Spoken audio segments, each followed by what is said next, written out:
Hey y'all, and welcome to PolitiBrawl. My name is Brian, and Byron Donalds goes on an absolute rampage, tearing into Gary Gensler, who was the CFO for the Clinton organization when they were fundraising for the 2016 election. Did you facilitate the payment for the Steele dossier for the Hillary Clinton campaign back in 2016? Because you were the CFO, you acknowledged that. You also said, in response to my question, that this payment was not something that I was aware of, quote unquote. Those are your words.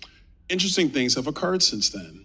John Podesta actually testified to a committee of Congress, and John Podesta testified to a question about, was Gary, meaning you, was he day-to-day, hands-on, signing every check?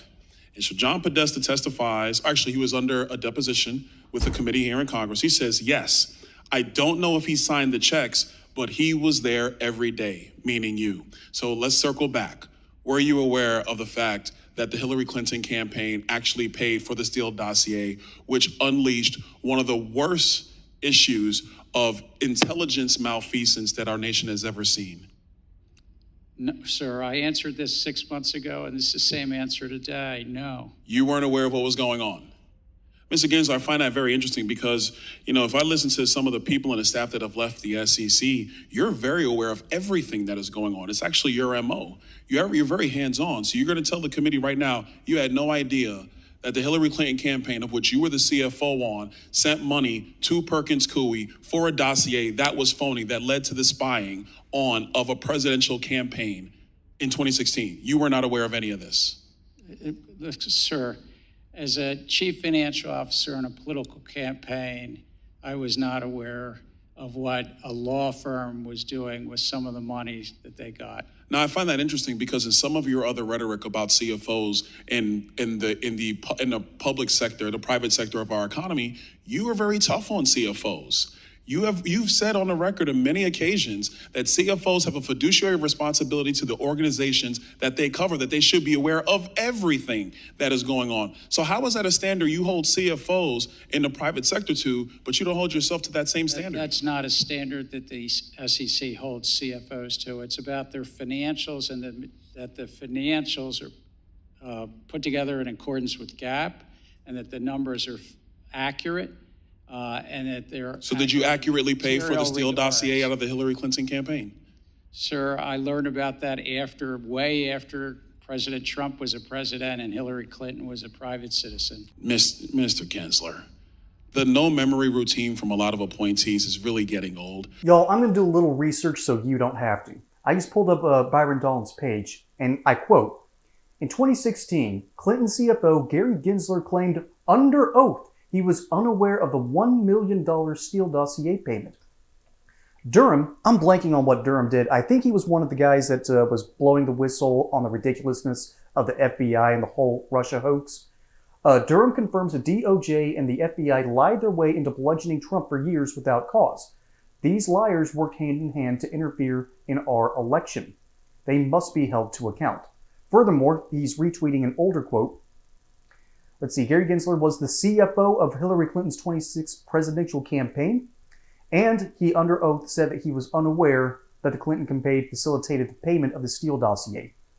You mean to tell me that the man who's basically responsible for keeping an entire campaign finances afloat was unaware that $1 million had slipped through his net?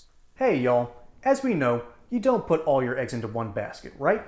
So that's why I'm partnering over with my friends at Colonial Metals Group, who will help diversify your portfolio. And what they'll do is they'll set up for you a self-directed IRA account.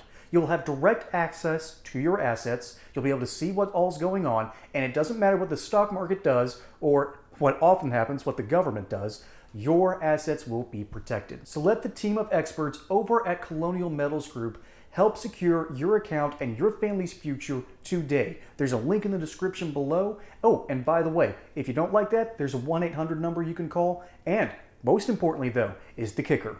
They'll throw in a safe and possibly up to $10,000 in US silver to help you get things started. Now, back to regularly scheduled programming. I'm going to take things that definitely didn't happen for 500, Alex. Y'all, the Clintons have figured out a way to effectively rig the political system and make millions of dollars off of it. I remember a time when the Clintons, after what they did in Haiti, claimed that their foundation and they themselves were broke. Within 2 years, they magically had money again. Because this is how politicians make money. Book signings, they'll charge fees for speaking. They will low-key tell their third-party people who run their financial accounts, because yes, this does happen. They'll tell them to, hey, pay attention to what I say in Congress today, and make trades accordingly.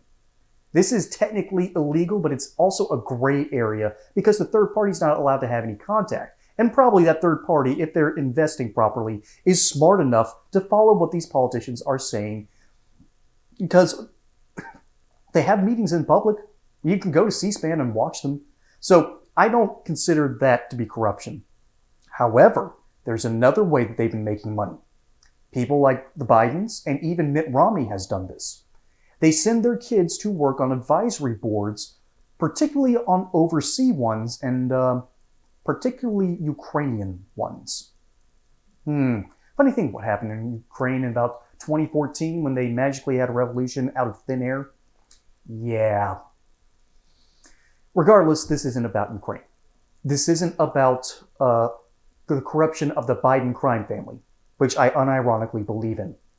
This is about the corruption of the Hillary Clinton and Bill Clinton family. This is what they've done with their foundation. The Clinton Foundation made Haiti even worse by taking millions and millions of dollars, putting it into their funds, raising it for the Haitians, and it never got there. Now, granted, funneling money into the Caribbean islands is a fool's errand because of all the rampant corruption, terrible crime, and, you know, the mafia still has a hold in Puerto Rico. It's why, remember when they got hit with that terrible hurricane? Yeah, that's why none of the aid ever got to the people. It got stolen by the mafia. That's why we stopped giving them aid. That's why the mayor got so angry. Funny thing about that, because that's the ugly side of corruption. That is the side of corruption that is a bridge too far, and it must be met with some sort of legal consequences.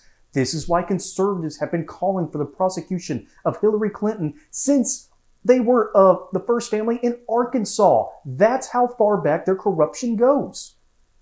But the thing is, if a politician has the guts to go up and do something about this corruption, they're going to realize that there's so many corrupt people in the room that they lose almost all of Congress. It's rampant, it's everywhere, and it's terrible. It is a vile thing to do to this good nation. And at some point, the dam is going to break. And it's going to be terrifying consequences, and I do not want to be here when that happens. But something has to be done. Something has to change. Folks, my name is Brian. Hope you enjoyed this segment here on PolitiBrawl. Don't forget to like and subscribe. Catch you on the next one, and until then, y'all have a good one.